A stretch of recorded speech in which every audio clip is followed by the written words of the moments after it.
over the past few years, it's quite in vogue to tear down statues and protest monuments as we look down the National Mall. At one point of true crazy, some said the Lincoln Memorial had to go, same with Jefferson. Even the Washington Monument was in question. That is where Mike Rowe picks up the story with his new documentary, Something to Stand For. A film that celebrates a few extraordinary Americans who risked everything to build the nation we call home. Americans who gave us something to fight for, something to be grateful for. And today, all these years later, something to stand for. Mike Rowe is with us now. Welcome back to the program. It'd be very easy to view this film as Republican-Democrat. You made it, so you tell me. I saw it much more as a traditional values versus progressive values look at America.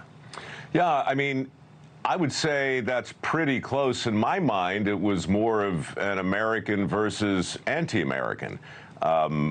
I still am clinging to this idea that liberals and conservatives and Democrats and Republicans can still be on the same side with regard to the answer to the question, do you see yourself first and foremost as an American? If you do, then you can kind of walk backwards from there and start looking for other similarities. If you don't, I don't really know what to say to you, right? Because if you're affirmatively opposed to acknowledging the incredible progress that we've made since 1776 in this country, and I don't mean to suggest that we're done. We got a long way to go. This country is never going to be finished. And I'm simply saying in the film, look, we were formed by imperfect men, but my God, the progress is mind-boggling. And this 4th of July, there's still a lot to be proud of, and there's a lot to celebrate, and there's a lot to be grateful for. Right, in pursuit of a more perfect union. You say, first and foremost, we're Americans. If we can agree on that, then we can work backwards. I'm wondering, though, if it's first and foremost we're Americans who believe in what you just said, that America may not and is not perfect, but it's sort of the last best chance the world has. Patriotism polling from Gallup shows 18% of 18 to 34-year-olds are extremely proud to be American. 35 to 54-year-olds, 40%, 55% of people over the age of 55 are extremely proud to be an American. Is it more than just saying I'm an American? It is, but to really put that poll into its proper context, you've got to look at the same results 25 years ago. In 1998, it was 71% of Americans described themselves as intensely or extremely patriotic. Today, that number is 39%, and under 30 years of age, it's the numbers you just put up. So I think there's a very, very real phenomenon that happens if you conflate politics with patriotism. Then you force people into a certain kind of box. And when we start to feel bad about our current crop of elected officials in any period of time, it's natural to start feeling bad about the entire experiment. It's also foolish because the experiment was rooted and continues to be rooted in ideas that, to your point, are the envy of the world. So it's well and good to look around at these United States and say, here's where we can improve, here's where we have to do better. But it's madness, and it's self-defeating, and it's self-loathing to look around and say, oh, it's as bad as it's ever been. It's worse than it's ever been. To deny the progress that we've made and to deny the incredible virtue that was baked into the people who made this country what it is, it makes us disconnected from our past, Leland.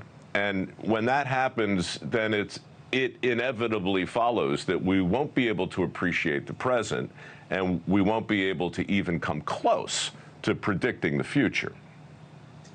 All fair points. I'm going to push you, though, a step further. You broke it down into American and anti-American.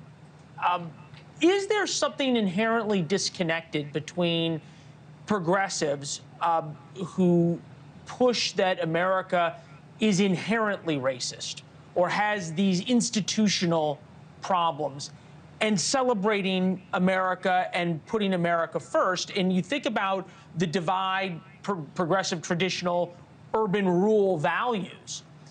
Those who are willing to sign up to fight and die and protect America and to save those values are overwhelmingly rural and traditional. States with the highest enlistment rates per 1,000, Texas, Alaska, Idaho, South Carolina, Georgia.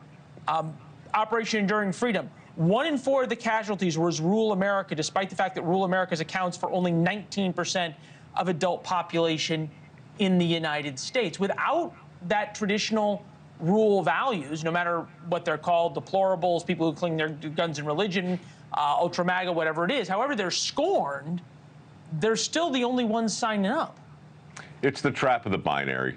That's all it is. You know, if I go out of my way to say, look, it's the 4th of July and I'm going to fly a flag and I'm going to wear red, white, and blue and I'm going to sing the Star-Spangled Banner at the top of my lungs, then it seems to be an almost knee-jerk reflex that the other side, define them however you want, is going to look at me and say, or see, a one-dimensional, jingoistic blowhard who has no regard for the troubles that are currently ailing the country. We simply have lost our nuance. We can't say, for instance, in the same sentence that we have tremendous opportunities to improve and an obligation to do so, while at the same time pointing with unapologetic pride from the space from which we came.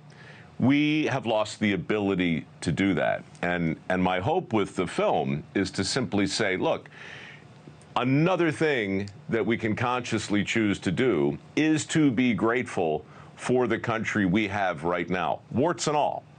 And that's simple. You know, I'm not talking about hair color or skin color or star sign or blood type or anything else that's out of our control. We can choose to be grateful. We can choose to work hard. We can choose a great many things. We can choose to pull down our statuary. We can choose to burn our flag. We can choose to deface the monuments and memorials that were built in many cases to honor the people that this film celebrates. All of those are choices. To your question, I would say if you choose to affirmatively deface a monument or a memorial, you're not protesting.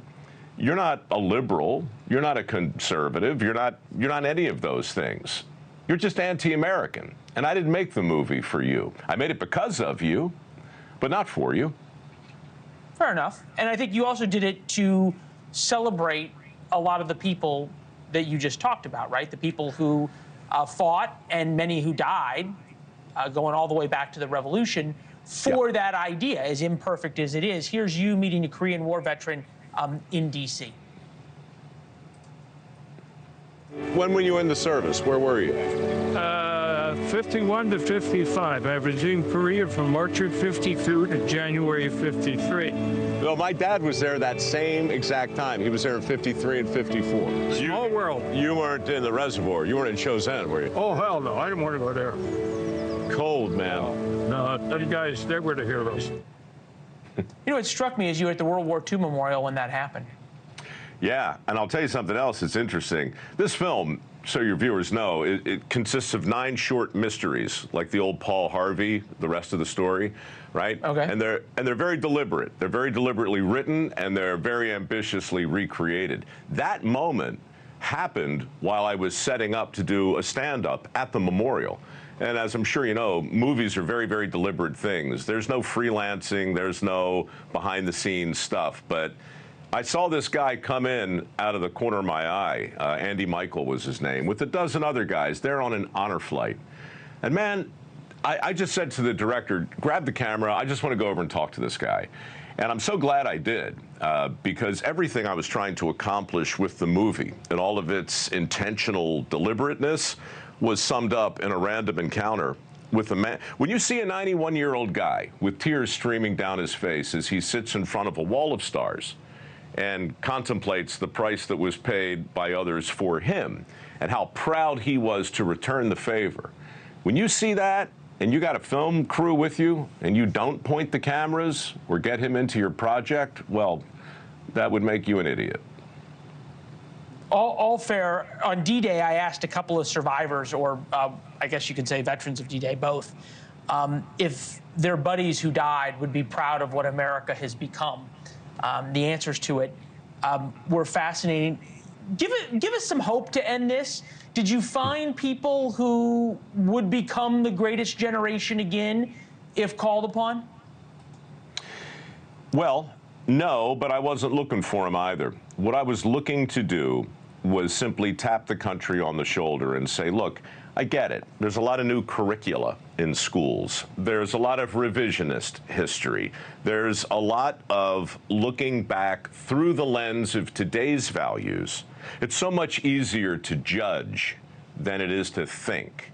And I wanted people, first of all, I just wanted to entertain them and tell a good story, but I also want them to really think about what they would do in the shoes of the people that we're going to meet in their time.